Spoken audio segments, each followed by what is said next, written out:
bom dia para você nesta terça-feira, dia 22 de março. Pode chegar, seja muito bem-vindo. Agora são 8 horas e 31 minutos no horário de Brasília. Nesta edição a gente fala sobre a queda do Boeing 737 na China, que segundo a mídia estatal não há sinais de sobreviventes. Você confere também atualizações sobre o conflito no leste europeu, que está prestes a completar um mês e que levou cerca de 3,5 milhões de pessoas a fugirem da Ucrânia. O aeroporto de Guangzhou, destino final do voo que caiu nesta segunda-feira na China, recebeu parentes dos passageiros e dos tripulantes. Ao todo, 132 pessoas estavam a bordo no que pode ser o acidente aéreo mais mortal do país desde 1994. O avião da companhia China Eastern Airlines tinha 132 pessoas a bordo, sendo 123 passageiros e 9 membros da tripulação. Horas após o desastre, ainda não havia um número de mortos, mas com base nas circunstâncias do acidente, parecia improvável que alguém tivesse escapado com vida. O presidente chinês Xi Jinping declarou estar comovido e pediu uma investigação para que sejam determinadas as causas do acidente o quanto antes. A queda brutal de 8.000 metros pode representar o acidente aéreo mais mortal no país desde 1994. Dos Estados Unidos, a Boeing, fabricante da aeronave, disse que está tentando reunir mais informações. Em Wall Street, as ações da empresa chegaram a cair 5,6% ao meio-dia, se recuperaram e fecharam em queda de 3,59%, negociada a quase $186. O governo japonês emitiu hoje o primeiro alerta de fornecimento de energia da história. A escassez energética é consequência de um terremoto de magnitude 7,3 que atingiu o nordeste do Japão na quarta-feira da semana passada e fechou várias usinas. A questão foi agravada por problemas técnicos que afetaram a companhia Tokyo Electric Power. Para evitar a piora da situação, o governo pediu aos cidadãos que reduzam o consumo de energia. Mas o pedido veio em meio a baixas temperaturas em Tóquio, onde nevou nas últimas horas e há previsão dos termômetros registrarem 4 graus Celsius. Uma queda brusca em comparação com os 14 graus que fez na segunda-feira. E agora a gente fala sobre a situação no leste europeu.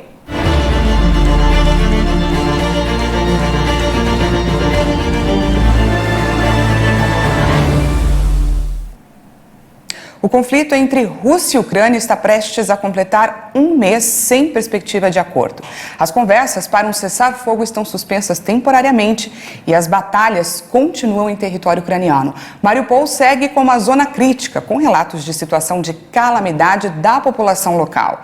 E nesta terça-feira, as forças ucranianas recuperaram o controle da cidade de Makariv, a 48 quilômetros da capital. Enquanto isso, Kiev entra hoje em mais um dia de toque de recolher. A capital também tem sido palco dos ataques. Esse vídeo mostra uma explosão em um shopping que aconteceu na noite de domingo. O local foi bombardeado pelo exército russo. Pelo menos 8 pessoas morreram.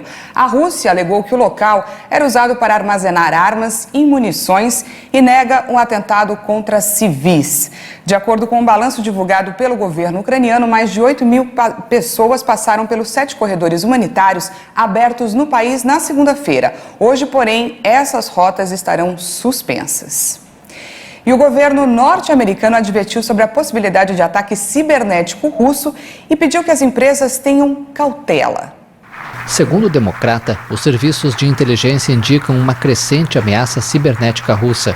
Biden pediu às empresas americanas que preparem defesas imediatamente. A assessora de Segurança Nacional Adjunta para a Tecnologia Cibernética e Emergente, Ann Neuberger, também falou sobre a ameaça. Já alertamos anteriormente sobre o potencial da Rússia de realizar ataques cibernéticos contra os Estados Unidos, inclusive como resposta aos custos econômicos sem precedentes que os Estados Unidos e aliados e parceiros impuseram após a invasão russa da Ucrânia. Estamos fazendo isso com base na evolução da inteligência de ameaças de que o governo russo está explorando opções para possíveis ataques cibernéticos em infraestrutura crítica nos Estados Unidos.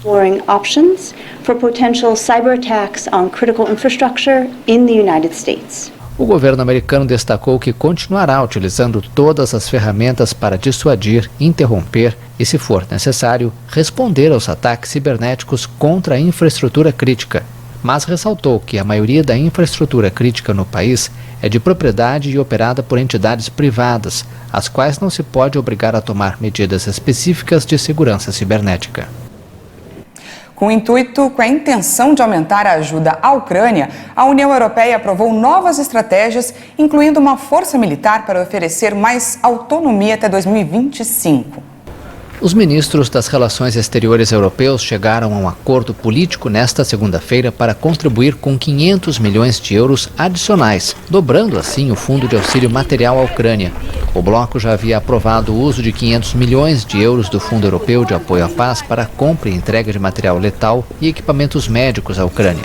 Os recursos serão usados para reembolsar os países da União Europeia pela ajuda militar concedida à Ucrânia, usando suas próprias reservas de material de guerra. Os ministros das Relações Exteriores também discutiram a crescente pressão para que o bloco adote sanções que afetem as exportações de energia da Rússia devido à invasão da Ucrânia, embora no momento sem um acordo substantivo. O bloco também aprovou nesta segunda-feira uma nova estratégia que inclui a constituição de uma força militar para poder realizar por si própria intervenções militares até 2025. O chefe da diplomacia europeia, Josep Borrell, afirmou que não é a resposta à guerra na Ucrânia, mas faz parte da resposta. E agora a gente fala aqui do Brasil porque a guerra no leste europeu está interferindo diretamente na inflação brasileira. Os reflexos são notáveis, principalmente no setor agrícola e petrolífero. O setor de fertilizantes brasileiro importa grande parte de seus produtos da Rússia. Só no ano passado, o país foi responsável por exportar 24% desses produtos para o Brasil. A produção agrícola brasileira conhecerá o impacto causado no setor após as reduções das vendas russas nos próximos meses, quando renovarem o estoque de fertilizantes, realizando novas compras. Essas matérias-primas, que já sofriam aumento nos preços ao longo dos últimos anos, ficaram ainda mais caras com a guerra, podendo chegar a patamares jamais vistos, segundo a Fundação Getúlio Vargas. No campo comercial, a China é o país que mais compra produtos do Brasil, puxado principalmente pela venda de soja. As exportações para o país asiático cresceram quase 5% no primeiro bimestre desse ano em relação ao ano passado. Já os Estados Unidos elevaram em quase 18% a frequência de compra de produtos brasileiros nesse ano. Já o volume importado do Brasil pelo país cresceu em 2%. As negociações com a China registraram um saldo positivo de 590 milhões de dólares nos primeiros meses desse ano, enquanto que com os Estados Unidos foi deficitário em quase 3 bilhões de dólares. Com os demais parceiros comerciais, o Brasil aumentou o volume exportado, mas reduziu as importações. Nas negociações com a União Europeia, por exemplo, o volume exportado cresceu 23% no primeiro bimestre, enquanto importações recuaram 3%. Com a Argentina, o volume exportado subiu 12%, já as importações recuaram quase 20%. Os resultados para o primeiro bimestre do ano mostram que a guerra reforça as tendências do aumento dos preços das matérias-primas, deixando, até o momento, incertezas no mercado mundial e no setor agrícola. E agora a gente vai falar mais especificamente sobre a gasolina, que o preço está cada vez mais alto. Nessa segunda-feira, em 24 dos 27 estados da federação, o litro do combustível chegou a R$ 7,00. E para tentar frear essa alta, o país quer aumentar a produção de petróleo. Em meio a essa situação, muitos brasileiros estão preferindo deixar o carro em casa.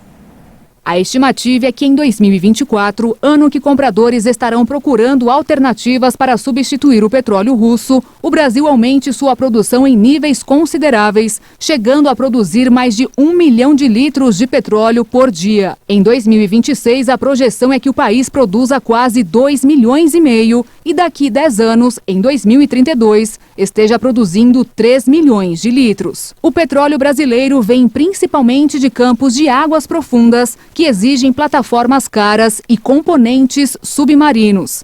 A Petrobras está construindo 15 bases para a captação de petróleo em território brasileiro. O mundo demanda de 100 milhões de barris de petróleo diariamente. As sanções contra a Rússia, fornecedora de 8 milhões de petróleo por dia, podem elevar ainda mais os preços da matéria-prima. Nesta segunda-feira, os preços do petróleo subiram mais de R$ 20, com o Brent cotado a R$ 559 o barril. Com a alta dos preços e o orçamento apertado, parte da população decidiu deixar os carros em casa na tentativa de economizar, optando pelo transporte público, bicicleta ou até skate. Muitas pessoas começaram a usar veículos só em situações de maior necessidade, como saídas para compras no supermercado ou na feira. Até mesmo motoristas de aplicativos e táxis deixaram suas profissões de lado pelo fato dos lucros serem cada vez menores. E a projeção para o resto do ano não é boa. Segundo especialistas, a inflação deve ficar ainda mais alta. Além dos efeitos diretos para o consumidor, a tendência de impactos indiretos devido ao reajuste do óleo diesel usado em caminhões e ônibus podem ocasionar aumento na passagem do transporte público e rodoviário. Em nota, a Petrobras fez um pronunciamento sobre a situação do país, alegando ter sensibilidade sobre o impacto que os altos preços causam na sociedade, mas que não pode antecipar decisões sobre ajustes nos valores. Mudando de assunto, hoje os bombeiros retomaram as buscas pelos desaparecidos em Petrópolis, região serrana do Rio de Janeiro. Segundo o Corpo de Bombeiros, pelo menos 5 pessoas morreram durante as chuvas neste final de semana e outras 4 seguem desaparecidas. A chuva forte que atingiu novamente Petrópolis provocou 250 ocorrências de deslizamentos, atingindo casas e ruas em 19 localidades da cidade. Os dados foram divulgados pela Prefeitura. O índice pluviométrico chegou a 534 milímetros em 24 horas, o que também provocou inundações de ruas que foram transformadas em verdadeiros rios, arrastando carros, lixo e tudo que tinha pela frente mais uma vez. Depois do intervalo, a gente atualiza os números da pandemia. E ainda, o Ministério Público dá 10 dias para empresas que controlam aplicativos como WhatsApp, Facebook e Telegram explicarem como combatem as fake news. Nós voltamos já.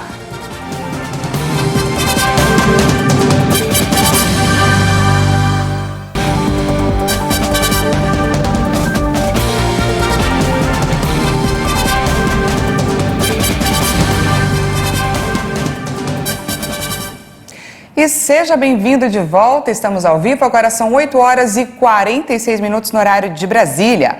As causas da abertura da cratera que engoliu um carro em São Paulo ainda estão sendo investigadas. A cratera se abriu nesta segunda-feira na entrada de uma oficina na Avenida Eliseu de Almeida, na zona oeste de São Paulo. O buraco engoliu o veículo no momento em que um dos proprietários da oficina mecânica, Everton Oia, de 43 anos, manobrava o carro para entrar no estabelecimento. O condutor saiu praticamente ileso com a ajuda de escadas. Os moradores da região informaram que estão há 5 dias sem água e que haviam já comunicado à Sabesp. A mecânica ao lado também precisou ser interditada por riscos de desabamento. A Companhia de Saneamento Básico informou que, se o problema for de responsabilidade da empresa, vai realizar os devidos reparos. E o setor de construção civil registrou desempenho favorável em fevereiro, apesar da queda na atividade econômica. O levantamento foi feito pela CNI, a Confederação Nacional da Indústria. De acordo com a sondagem Indústria da Construção divulgada nesta segunda-feira, o desempenho no mês ficou em 48,2 pontos abaixo da linha divisória dos 50 pontos. Ainda assim, foi o melhor fevereiro em 10 anos. No mesmo período de 2012, o indicador ficou em 49,4 pontos.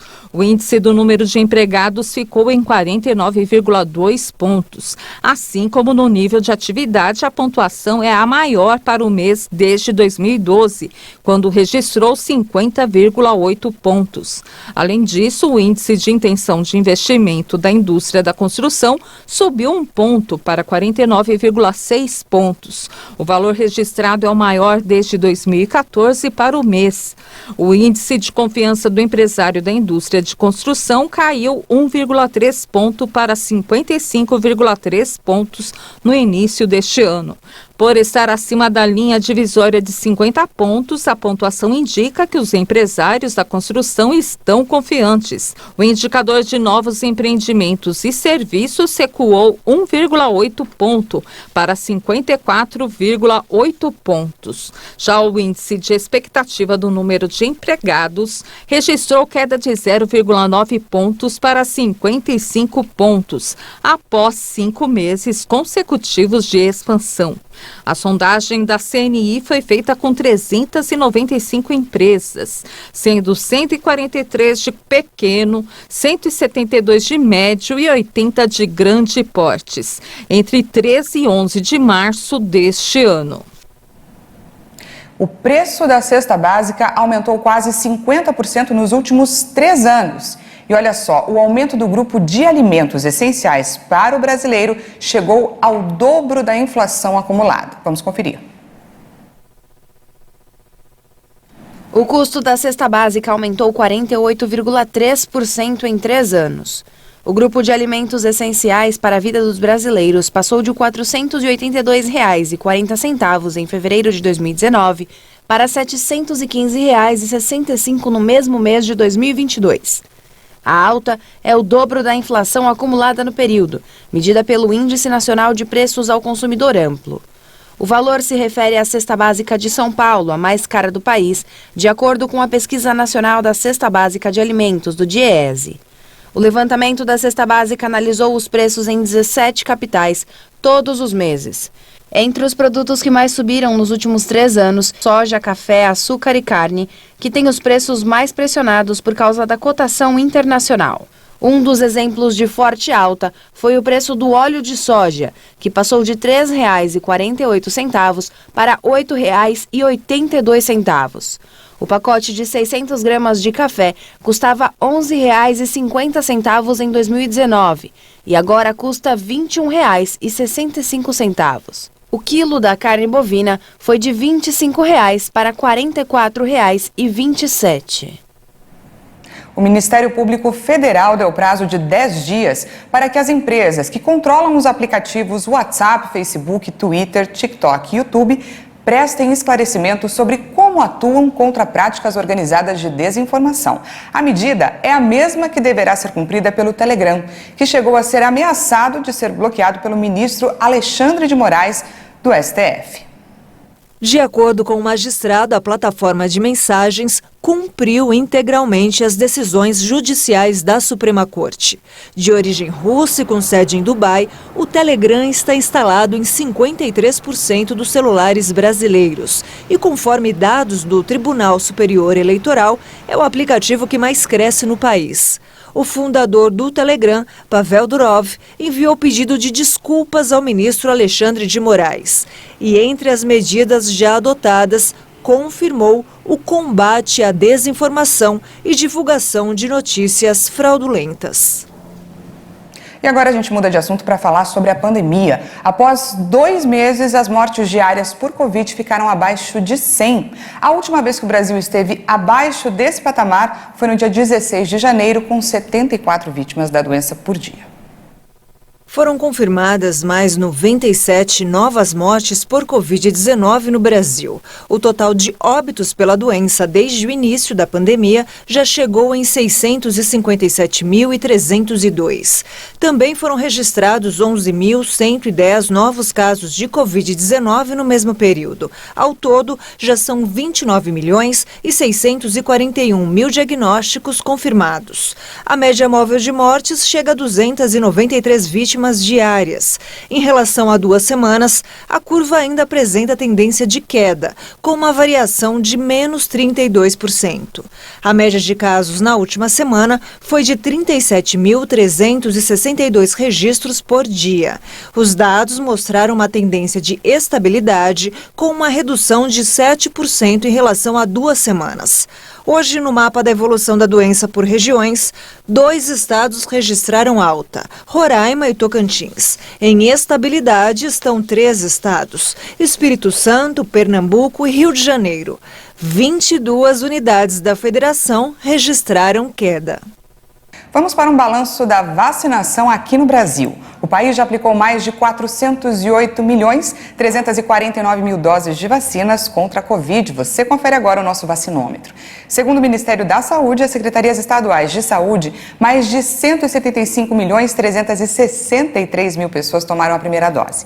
Isso representa 82,21% da população, enquanto 159.101.000 brasileiros tomaram a segunda dose, o que equivale a 74,58% da população. E a dose de reforço, aquela dose adicional, já foi aplicada em 73.884.000 brasileiros, cerca de 34,64% da população. O Ministério da Saúde deve recomendar a quarta dose para idosos com 80 anos ou mais ainda nesta semana. 7 estados já estão adotando por conta própria a nova dose adicional. E uma alternativa para quem quer montar o próprio negócio é o cooperativismo. A modalidade está crescendo e causando um bom impacto na economia brasileira. Existe um modelo organizacional em que os trabalhadores também são donos do próprio negócio, chamado de cooperativismo. Essa filosofia permite a união de interesses aparentemente incompatíveis, como desenvolvimento econômico e desenvolvimento social. A ideia é que todas as pessoas prosperem juntas, o que garante melhores oportunidades e um futuro mais justo. Quando as pessoas que têm interesses em comum se juntam, conseguem vantagens que dificilmente conseguiriam sozinhas. A cooperativa, além de um cliente normal, que é o que a gente percebe no mercado, você é dono do negócio. Então você tem participação, você exerce o direito na tomada de decisão, você tem voz ativa e tem um relacionamento muito mais próximo com toda a gestão, além do retorno da cooperativa ser reinvestido na comunidade que ela está inserida. A recuperação da economia depende da retomada dos pequenos negócios. Nestes casos, as linhas de crédito oferecidas pelas cooperativas são bem importantes. A cooperativa ela tem sim esse diferencial, tem toda essa preocupação social de que o associado, estando bem, a cooperativa também está bem. Então a cooperativa sempre tem esse olhar para buscar, junto ao seu quadro de gestão, junto ao seu quadro de cooperados, quais são as alternativas para manter sempre o desenvolvimento crescente na comunidade que ela está inserida. Enquanto empresas comuns sofreram de alguma forma com a crise econômica gerada pela pandemia, as cooperativas demonstraram uma grande capacidade de resistir aos desafios.